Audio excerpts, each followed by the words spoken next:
I'm a co-sponsor of Thomas Massey's resolution. I'm all for voting on it. I'm all for transparency. So, but we just have to be a little patient for it. My criticism there is anyone in the administration, everyone throwing out little pieces of red meat to get the base worked up over something when there's never going to be accountability. But do you think this, if there's a crime, pan-body in the court? No, I want to say if there's crimes have been committed, no matter who they are, if there's no justice and no accountability, people are going to get sick of it.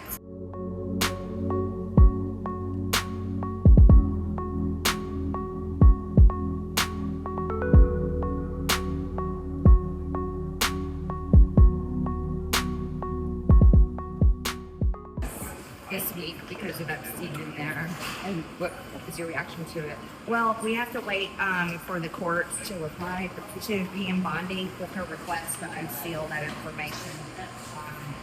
Unfortunately, no one can speed that up. So, Are you okay with the pause for now before the Republican resolution is voted on? I think it's the right thing to do. I think everyone wants to see, the information that was sealed away. I think the American people want to see it. I'm a co-sponsor of Thomas Massey's resolution. I'm all for voting on it. I'm all for transparency. So, but we just have to be a little patient for it. Have you talked to the president at all about this issue, and has he explained to you kind of where he's coming from and his mindset around it? I haven't talked to him on this specific issue. The last time I talked with him was last week about my concerns on the Genius Act, basically having that open door to a central bank digital currency, which I think is extremely dangerous. And the American people are radically opposed to that on both sides of the aisle. I think that's like an 80% or higher issue. Everyone wants to control their money. And it's scary to think about. You can't hold your money, you can't hide your money, you can't use your own money to buy and sell, and that it could be converted to a digital currency that in the hands of some future administration could be controlled. And I think that's terrifying to people, and that was what I was talking about. You tweeted yesterday no one wants people want the whole steak dinner. Yes. Not like little bits won't be enough.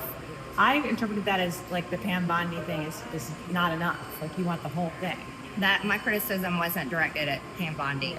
My criticism there is anyone in the administration, everyone throwing out little pieces of red meat to get the base worked up over something when there's never going to be accountability. But do you think this, if there's a crime, Pam Bondi in the court? No, I want to say if there's crimes have been committed, no matter who they are, if there's no justice and no accountability, people are going to get sick of it. It's like, stop telling me about crimes if you're not going to do anything about it. And that's where people largely are. My issue is this: people can't afford health insurance, they can't afford car insurance, they can't afford rent, they can't afford to buy a house. Those are the problems we need to be fixing. And I'm just saying, like, stop throwing out, here, look at this crime 10 years ago. Right. Why do you think they're doing that? I have no idea. Do you think Trump is concerned that he will be implicated somehow if it all comes out? I don't think so. If President Trump was guilty of something with Epstein, then the Democrats would have drugged him for the past 4 years. Or you know what? They would have drugged him earlier. It wouldn't have been Russia collusion. It would have been Jeffrey Epstein. Mm-hmm. And so I don't see him being guilty of anything there. I don't see him being in danger of anything there. It doesn't make sense to me. The same Democrats literally arrested him. They've impeached him twice. They went after his businesses. They tried to destroy the men. They raided Mar-a-Lago. Why wouldn't they have brought out the Jeffrey Epstein? And how do you feel like Johnson is handling this Epstein matter in the House? It has been, like, do you feel like he's been fighting for transparency enough for your taste or not? I don't like the resolution that was passed out of the Rules Committee. It has no teeth in it. Right. It's basically meritless. It just is like, oh, look at us. We're saying release it. Right. I think Pam Bondi is following the right course, asking for the court to unseal those files. Mm-hmm. And now she's directed Todd Blanche to go and talk to, I never say her name right, Ghislaine Maxwell. Yeah. I think that's the right thing to do. Can we trust what she says? No, that's another question. Right. This is a woman. She's in prison. Her case is on appeal. Is she might want to pardon. trustworthy? Yeah, she Right. may be bartering for something. Yeah. I mean, who knows? Those are questions that should be asked. Right. Do you think that could be a political issue for Republicans or just Trump generally? If it's not dealt with in a satisfactory way? I think all of it is a political issue. Not only for the president's not running again. Right, yeah, but just like So, for his, but for Republicans, yes. You can ask my colleagues. They are getting beaten up at home in their districts. Yeah, they are. They really are. so people you think do care about this issue. I can tell you this. Since I've been a freshman member of Congress, and I think this is fascinating, I've tracked the calls in my office. I have a whole spreadsheet that my staff that answers the phones. They track all the calls coming in district. They track all the calls coming out of district, and we have categories of issues ranging from maybe former issues to current issues, and we track what they're calling about. The call volume on Epstein it's almost been 100% Epstein since this started, in district and out of district, and they are demanding transparency. And the volume is high. Very high, Crazy. very high. You can feel the It's extremely high. So that's calls coming into my offices, both offices, district and DC. And then on top of that, what you're seeing online, and I think that's something to pay attention to. If you look at everybody's social media posts and you go in comments, they won't even comment about what the post is about. They're going to say, release the files. Reevaluate that. I think it's a big issue. What do you think of Speaker Johnson's handling of this, saying that you need to give the administration time to do Yeah, this? I had just answered that. I think Pam Bondi, what she is asking for is important. That's up to the court. She can't control that. We can't control that. And last thing on this subject, it seems like the House is kind of shutting down for the week because rules on Epstein. Like, what do you think that's? I'll tell you my complaint on Yeah. this is since Mike Johnson became Speaker, I forgive me, I should know this count. He's had us vote on 5, 6, 7 CRs. I don't know. I can't even count now. To me, that is the bigger story is why isn't a Republican-controlled House passing our appropriation bills? And when it comes to September 30th, I said it this morning, Yes. I am not voting for a CR. I see that as utter failure. Because here's why. So in my district, there's serious projects that need funded, appropriation requests that are important for people, Republican, Democrat, Independent, people that don't even vote. These projects are important for people and they're taxpayers. And why are we getting that done?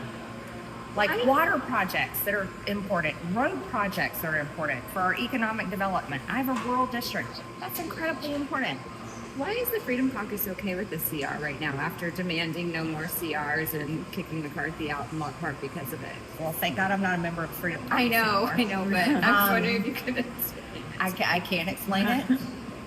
I don't think they've accomplished much lately. If you look, they put up a big fight, sent about a bunch of fundraising emails on it, and then end up folding and getting nothing. So I don't think that accomplished anything. And can you clarify the CR? If they do a CR again, it would still be Biden numbers, right? Because it's a CR from Yeah. last year. It's a CR from this year, which is a CR from last year. So it's not only Biden numbers, and that's one piece of it, but it's also policy, specific funding for specific issues and departments, and it's everything. It's the entire Democrat agenda. And then we're going to be asked to vote on that again, but the American people voted for Republicans to have control. So, Did you guys talk about approps in there? yeah, they talked about how the Appropriations Committee is doing several markups and continuing, but we haven't why are we going out on August recess if we haven't finished appropriations? It's ridiculous. We're going to come back in September and have 3 weeks to get it done. Like, no, That's not going to happen Did you say in there? because they're not giving us any input too. That's another thing. Do you think I'm going to vote for foreign aid? Hell no, I'm not voting for foreign aid. And, you know, there's going to be a big fight for us that are fiscally conservative and see the $37 trillion in debt is existential for all of us. And you're going to see us being like, no, we're not going to spend this much money. So to think that we can finish appropriations in the last 3 weeks without any input, we've seen it before. But it's, I think it's utter failure, and I'm willing to say that now. It's utter failure in leadership. There was no excuse for appropriations not to get their work done over the summer. Like, no, I run a company. I've run a company for 22 years. I ran my company. You cannot fully say in leadership, oh, we ran out of time, or we just sit. No, that's bullshit. On a job site, you don't run out of time. You get the work done. And it's hard for me as a woman who has worked hard in the business world in a male-dominated industry, which is construction, for me to be under leadership that can't get it done. I'm sorry, as a woman, I can't accept that from men. When you said you were not going to vote for a CR, did you say that in the meeting in there? When you said that this morning? I walked in and told them to their faces. Okay. I think that's the best way to handle it. Okay. Are there other colleagues who agree with you and hold a similar position? I have no idea. I'm sure that they may quietly agree. I don't know if they're willing to do it. I'm willing to do it. I was the only no vote on the rule last week because I think that crypto legislation was rushed through. We were pressured by the White House. Johnson couldn't stand up and say, no, we need to get this right. It was a complete lie that the CBDC would be passed, and the the ban on CBDC will be passed in the Senate. It will not. They told us in every meeting that it won't pass in the Senate, but yet they rushed it through anyway. So I was a no vote last week on the rule. I cannot bend on the CR, but I imagine they'll try to attach shiny objects to the CR, like, oh, Marjorie, we're going to give you some more security funding for your personal security. I have an active death threat right now, so maybe they'll try that with me, or try something else to try to get Republicans to vote for the CR. But Congresswoman, are you hearing from any Yeah. constituents Thank you. about your position opposing aid to Israel? What has the response in your district been? I haven't gotten any blowback really, and I'm sure there is a percentage of people there that think that that we have to stand with Israel on anything and everything. But my position is that's not true when it comes to a war that's murdering people, innocent people. I don't think that's Christians' responsibility. And I'm a Christian. I pray for the peace of Jerusalem.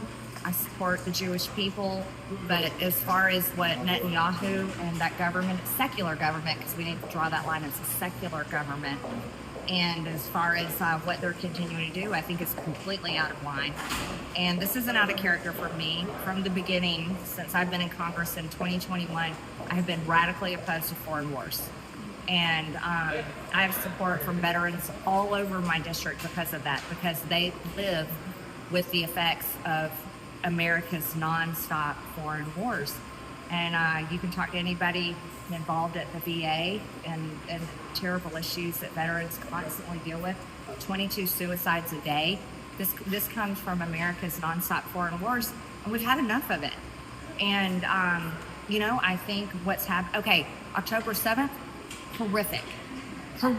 I can stand there and yell all day long. That was the most awful thing that we've seen in recent times. But what's continuing to happen in Gaza? Horrific.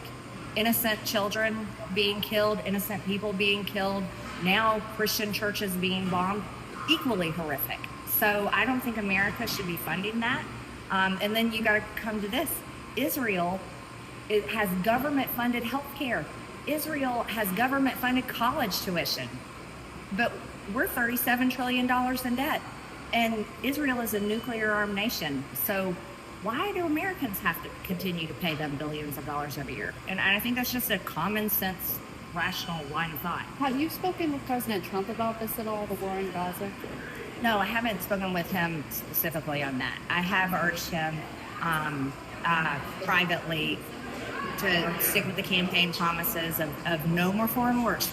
We need world peace. We have to end this. This is what people voted for. They voted for no more foreign wars. So that's been my urgent. One more question. At aid distribution sites in Gaza recently, people have been being shot by the IDF. I wonder if you've been following that, if you feel like the I've United seen States has a role to play there. Like, I've seen those reports, and if that's true, that's horrible. It's tragic. Again, I'm opposed to the whole thing.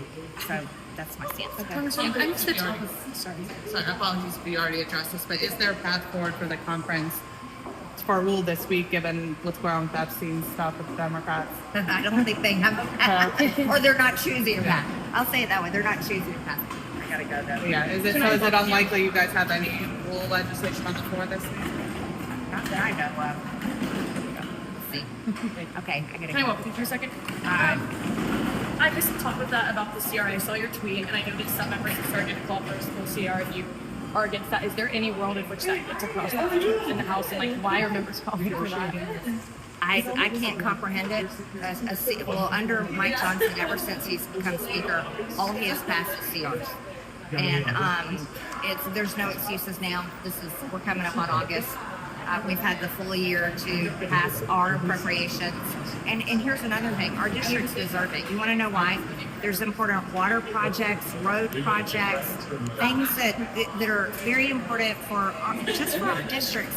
And when we pass another CR, excuse me, that means that we don't fund those appropriation requests. And I think that's a failure, like literally a failure. So I'm not voting for a CR. I'm just not.